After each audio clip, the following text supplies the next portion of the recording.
നമസ്കാരം. പ്രവാസി മലയാളികളിലേക്ക് സ്വാഗതം. ഗൾഫിൽ പ്രവാസികൾക്ക് ഇത് പരീക്ഷണ കാലം. ഒട്ടനവധി മലയാളികൾ ഉൾപ്പെടെയുള്ള പ്രവാസി ജീവനക്കാർ ഏറെ ജോലി ചെയ്യുന്ന ആരോഗ്യ മേഖലയിലും സൗദിവൽക്കരണം നടപ്പിലാക്കാനുള്ള നടപടികളുമായി സൗദി മനുഷ്യവിഭവ സാമൂഹിക വികസന മന്ത്രാലയം രംഗത്തെത്തി. ഇപ്പോഴിതാ കൂടുതൽ മേഖലകളിലേക്ക് സ്വദേശിവൽക്കരണം കടുപ്പിക്കുന്ന കാഴ്ചയാണ് കാണുവാൻ സാധിക്കുന്നത്. പ്രത്യേകിച്ച് സൗദി ആശ്രയിച്ചിരിക്കുന്ന പ്രവാസികൾക്ക് ഇത് കനത്ത തിരിച്ചടിയാകും.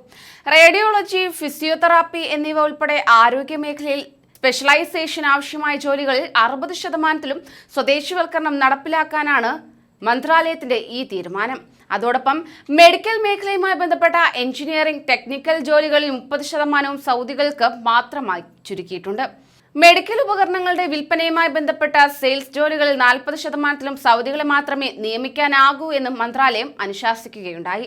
നിശ്ചിത കാലാവധി നൽകിയ ശേഷം ഈ മേഖലയിൽ പ്രവർത്തിക്കുന്ന വിദേശികളെ പുറത്താക്കി സ്വദേശിവൽക്കരണം അവസരം നൽകാനാണ് മന്ത്രാലയം നിർദ്ദേശിച്ചിരിക്കുന്നത്. മെഡിക്കൽ മേഖലയിലെ പ്രത്യേക വൈദഗ്ധ്യം ആവശ്യമുള്ള മെഡിക്കൽ ലബോറട്ടറി ജീവനക്കാർ, റേഡിയോളജിസ്റ്റുകൾ, ഫിസിയോതെറാപ്പിസ്റ്റുകൾ, തെറാപ്യൂട്ടിക്, ന്യൂട്രീഷൻ മേഖലയിൽ ജോലി ചെയ്യുന്നവർ എന്നിവരെയാണ് സൗദിവൽക്കരണം കാര്യമായി ബാധിക്കുക. ഈ മേഖലയിൽ 60% സൗദികളെ നിയമിക്കാനാണ് നിർദ്ദേശം നൽകിയിട്ടുള്ളത്.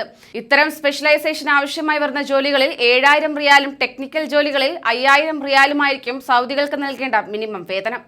ആരോഗ്യ മേഖലാ രംഗത്തെ സ്പെഷ്യലൈസ്ഡ് മേഖലയിലെ സ്വദേശിവൽക്കരണത്തിലൂടെ 5600 സൗദി യുവതീ-യുവാക്കൾക്ക് ജോലി നൽകാനാണ് മന്ത്രാലയം ലക്ഷ്യമിട്ടതെന്ന് അധികൃതർ അറിയിച്ചു. ആരോഗ്യ മേഖലയുമായി ബന്ധപ്പെട്ട ഉൽപ്പന്നങ്ങളുടെ വിൽപ്പന, പരസ്യ മേഖലയിലെ ജോലികൾ എന്നിവയിലും 2 ഘട്ടങ്ങളിലായി സ്വദേശിവൽക്കരണം നടപ്പിലാക്കും. ആദ്യഘട്ടത്തിൽ തന്നെ 40%, രണ്ടാം ഘട്ടത്തിൽ 80% ജോലികളിൽ സൗദികളെ നിയമിക്കാനാണ് തീരുമാനിച്ചിരിക്കുന്നത്. അതേസമയം മെഡിക്കൽ ഉപകരണങ്ങളുമായി ബന്ധപ്പെട്ട സാങ്കേതിക തൊഴിൽ മേഖലയിലും 2 ഘട്ടമായി സൗദിവൽക്കരണം നടപ്പിലാക്കുന്നതായിരിക്കും. ആദ്യഘട്ടത്തിൽ തന്നെ 30%, രണ്ടാം ഘട്ടത്തിൽ 50%ആയിരിക്കും സൗദിവൽക്കരണം ലക്ഷ്യമെന്നത്. ഇതുവഴി 3000 ജോലികൾ സൗദികൾക്ക് പുതുതായി ലഭിക്കും. ഈ മേഖലയിൽ ബിരുദമുള്ളവർക്കാകട്ടെ 7000 റിയാലും ടെക്നീഷ്യന്മാർക്ക് 5000 റിയാലുമായിരിക്കും ശമ്പളമായി ലഭിക്കുക. കൂടുതൽ സൗദികൾക്ക് തൊഴിൽ നൽകുന്ന സ്വകാര്യ സ്ഥാപനങ്ങൾക്ക് 50% വരെ ശമ്പള ഇനത്തിൽ സബ്സിഡി നൽകുമെന്ന് മന്ത്രാലയം അറിയിച്ചിട്ടുണ്ട്. ഇവർക്ക് പരിശീലനത്തിനും യാത്രയ്ക്കുമുള്ള ചെലവുകളും മന്ത്രാലയം നൽകുന്നതായിരിക്കും. അതോടൊപ്പം തന്നെ സൗദികളായ ഡെന്റിസ്റ്റുകൾ, ഫാർമസിസ്റ്റുകൾ എന്നിവരുടെ മിനിമം വേതനം 7000 റിയാലാക്കി വർദ്ധിപ്പിക്കാനും മന്ത്രാലയം തീരുമാനമെടുത്തതായി അധികൃതർ അറിയിച്ചു. പുതിയ സൗദിവൽക്കരണ തീരുമാനങ്ങൾ നടപ്പിലാകുന്നതോടെ മലയാളികൾ ഉൾപ്പെടെ 60,000-ലേറെ പ്രവാസികൾക്ക് ജോലി നഷ്ടമാകുന്നതാണ്. തീരുമാനം നഷ്ടമാക്കുന്നതിലുള്ള കാലാവധി അവസാനിക്കുന്ന മുറയ്ക്ക് ഇവരെ പിരിച്ചുവിട്ട സൗദികളെ നിയമിക്കാനാണ് നിർദ്ദേശം നൽകിയിട്ടുള്ളത്. അല്ലാത്ത സ്ഥാപനങ്ങൾക്കെതിരെ വിസ ക്വാട്ട റദ്ദാക്കുന്നതുൾപ്പെടെയുള്ള നിയമ നടപടികൾ കൈക്കൊള്ളുന്നതായിരിക്കും.